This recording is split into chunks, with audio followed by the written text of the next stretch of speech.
May tanong ko, ma'am, kung kasi sinasabi na hindi naman solid north yung Northern Luzon.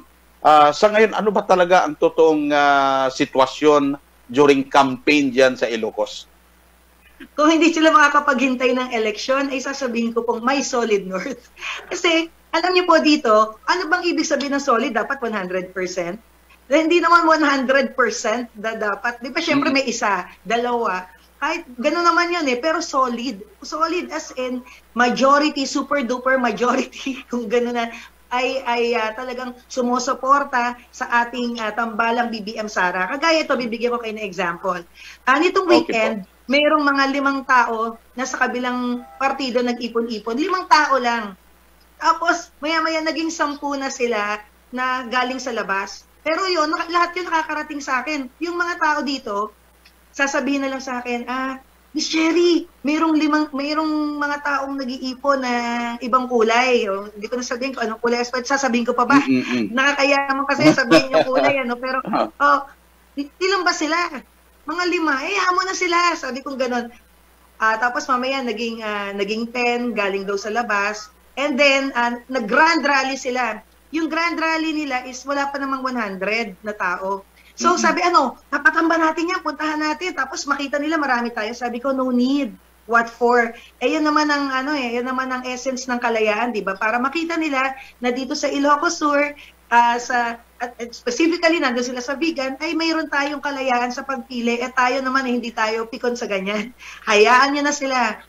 Grabe naman, di na sila nahiya. Sabing ganun, hindi naman taga-region, pabayaan na din natin sila. Well, that way, hindi ba yun ang solid na sinasabi? Ang nakikita ko sa pagiging solid po ay yung kabilaang partido. Minsan po, may magkalaban sa local. Kunwari, tumatakbong mayor, left and right. Okay, magkalaban talaga sila sa local. Pero pagdating po sa sinusuportahan sa national, pareho silang BBM Sara. Unit team talaga. So, that way, I should say, in confidence, at kahit pa ulit-ulitin na tayo po, ay may, at least dito sa Ilocos Sur, I could speak for Ilocos Sur dahil po dito po dito po tayo chair, masasabi ko pong solid. And ako, personally, as Juan de la Cruz lang, na umiikot po sa norte, pumupunta ako sa Pangasinan, pumupunta ako dyan sa Pampanga, pumupunta ako ng Bulacan. Syempre, una nating sabihin yung Ilocos Norte, no? Alam na natin yon. So, pumupunta tayo dyan sa La Union, okay? Yang kahabaan po na yan, kakain ako kunwari, nagkikwento ako mamaya, no? Kunwari, kakain ka lang o naglalakad ka lang, and then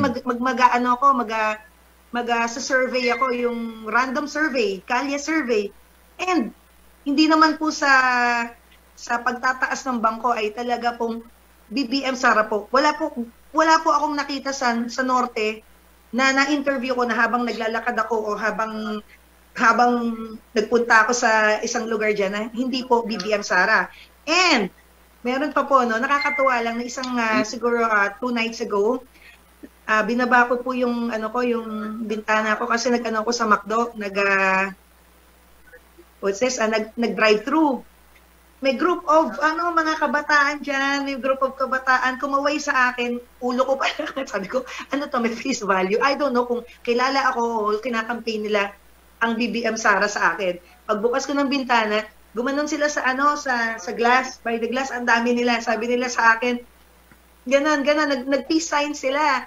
Tapos maya-maya, nagganon sila. Tapos mayroon pa silang burger.